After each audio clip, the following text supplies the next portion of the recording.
जब महिला फोन पर बात कर रही थी तो उसने अचानक सुना कि सुनसान गुफा से अजीब सी मदद की पुकार आ रही है, और जब वह सावधानी से जाकर जांचने लगी तो उसने एक परिचित बड़ा चेहरा देखा, चाओ पांग पांग।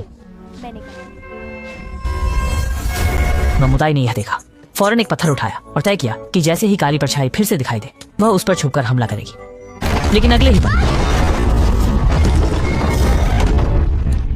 मूल रूप से मुदाई और एक वानसांग का योजना था कि वे काओजिया गांव में काओ पांग पांग को ढूंढेंगे, लेकिन परिणाम स्वरूप चचेरा भाई काओ चिंगशा ने कहा कि वह बिल्कुल भी वापस नहीं आया है। शुरुआत में उन्हें लगा कि शायद चाओ पांग पांग सच में घर नहीं आया, लेकिन जब उन्होंने चाओ पांग पांग के लिए मदद की चिट्ठी लिखने वाली याफेंग को देखा तो तुरंत समझ गए कि चाओ पांग पांग के साथ कुछ गलत हुआ है, क्योंकि मुदाई ने देखा कि याफोंग, जो कल दुल्हन बनने वाली थी, के चेहरे पर एक ताज़ा चोट का निशान है। उनकी बस्ती में मोबाइल का सिग्नल बिल्कुल नहीं था, इसलिए मुदाई ने आधी रात को पहाड़ से उतरकर स्थिति की रिपोर्ट देने का फैसला किया। लोरेन, मगर उम्मीद नहीं थी कि जैसे ही वो आधे रास्ते में पहुंचा उसे अचानक एक अजीब सी आवाज सुनाई दी और तुरंत ही एक अद्भुत घटना घट गई।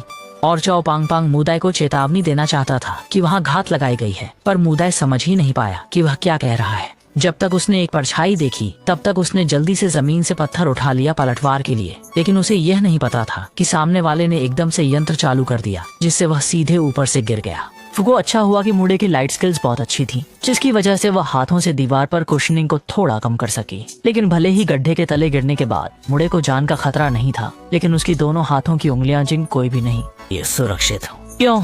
जब चारों ओर कोई जीव नहीं पाया तो म्यूडाई ने तुरंत अपने कपड़े फाड़कर पट्टी बनाई और खून बह रहे सभी अंगुलियों को बांध दिया। उठ गई, फिर फोन लेकर इधर उधर ढूंढने लगी, यह सोचते हुए कि कहीं बाहर निकलने का रास्ता मिल जाए, परंतु यह देखकर हैरान रह गई कि यहाँ हर जगह मानव कंकाल बिखरे हुए हैं। इसी बीच एक व्यक्ति ने मन बनाया कि जब मुड़े वापस आएगी तब सोएंगे, लेकिन कई घंटे इंतजार किया तब भी वह वापस नहीं आई, इसलिए बाहर जाकर तलाशने की सोची। लेकिन गांव से बाहर निकलते ही उसने आगे एक टॉर्च देखी। शुरू में उसे लगा कि यह मुड़े ने यहाँ रखी है, परंतु अगले ही पल